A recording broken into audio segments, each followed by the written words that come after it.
More than 1 million Americans are currently tapping into their inner brewmaster to create original beers in the comfort of their own homes. Passionate home brewers are also making the jump to commercial craft brewing, an industry expected to triple by the year 2017, creating more than 100,000 jobs. I took a look inside the local craft and homebrew communities to find out what's drawing in so many beer buffs. Illinois is home to more than 67 different craft breweries, and more than 15 of those opened in 2012 alone. 5 years ago, we used to have to try to talk people into trying these beers.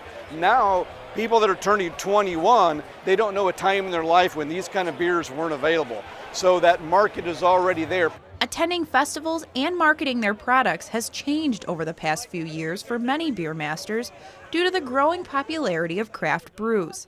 Bringing craft beer to the masses, especially locally, was the goal of the inaugural Naperville Ale Fest, held this July at Naper Settlement. There, visitors could sample various craft beers from all around the country, with countless different flavors. The main reason why many love craft brews. This is a left-hand stout from Left Hand Brewery, and it's really good. It's smooth, creamy, it's got a little hint of coffee in it, some chocolate, it's got a nice head, and very milky. It's very good. Not only did a ticket include samples, but beer connoisseurs also got the chance to learn more about craft beer. You actually get educated when you go to these tents, and the brewers are there explaining how the beer is made, what kind of hops are put in it. So it's a fun experience, but it's also educational. The more than 4,000 beer drinkers who attended the Ale Fest prompt the question: why has America's love for craft beer grown so fast? In general, Americans got tired of the, American Pilsners and lagers. Craft brews started booming, and people started being aware of more and more flavors in beer. And then they found out, hey, we can make this on our own and tailor it to our specific taste. Wells knows personally how craft brewing and the very popular hobby of home brewing go hand in hand. She took her love for homebrew and turned it into a new career when she lost her previous job. While out of work, she experimented with her husband's homebrew kit, giving her the ability to craft her own brew. You can do a lot of things with home brewing that you can't do in commercial brewing. You can make very small specialty batches. You can tailor the beer to your particular taste, your particular style. And it's just a fun way to make your own product and something that everybody really enjoys. Plainfield resident Brandon Wright also made a brew-related career out of his passion. Wright started brewing 10 years ago in college and now owns Plainfield Chicago Brew Works, a homebrew supply shop. He takes pride in helping fellow brewmates improve their skills. We can sit with them one-on-one and give them advice, some recommendations of how to make that beer, maybe a little bit more to the style they were shooting, or find an off flavor and kind of get to the bottom of it.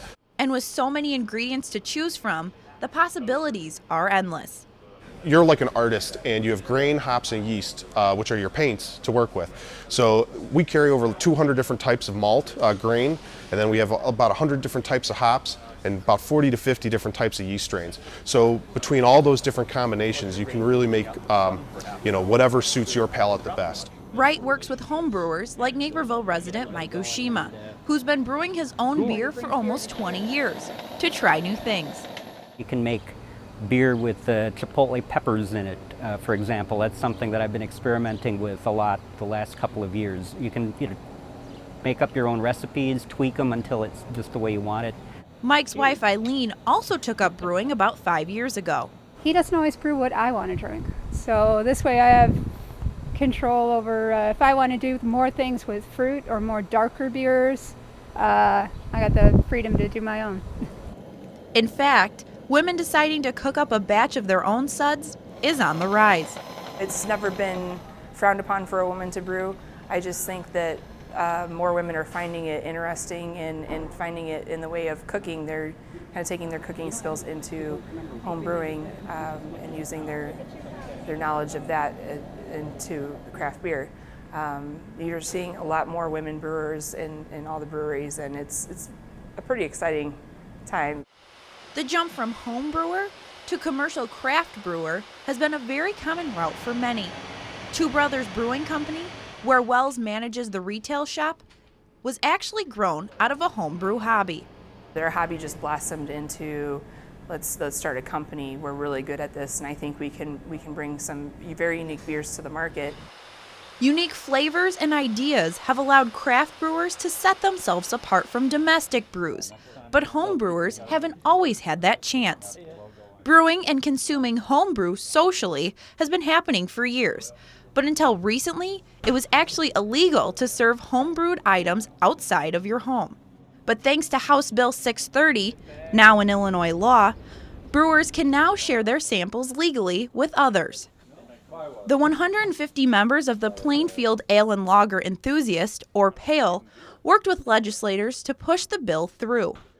They meet monthly to talk about the craft and to give feedback and advice to one another about their brews. We're hobbyists. We love brewing homebrew. We love sharing homebrew. Like I said, it's a very social thing. It's only natural that we spread the joy, if you will. Sharing the fruits of their labor is the final step in the brewing process for both craft and home brewers. And for many, it's when they learn the most.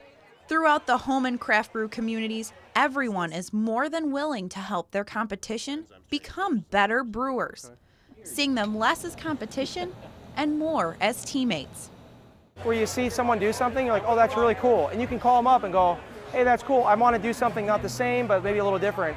And so it's not one-upsmanship. It's kind of you see someone do something, you go, oh, I can do something also. And so we kind of push each other. It's an industry, and there's lots of different breweries, and you would think that they're competing with each other, but they don't. They see it as everyone working towards one common goal to support craft beer.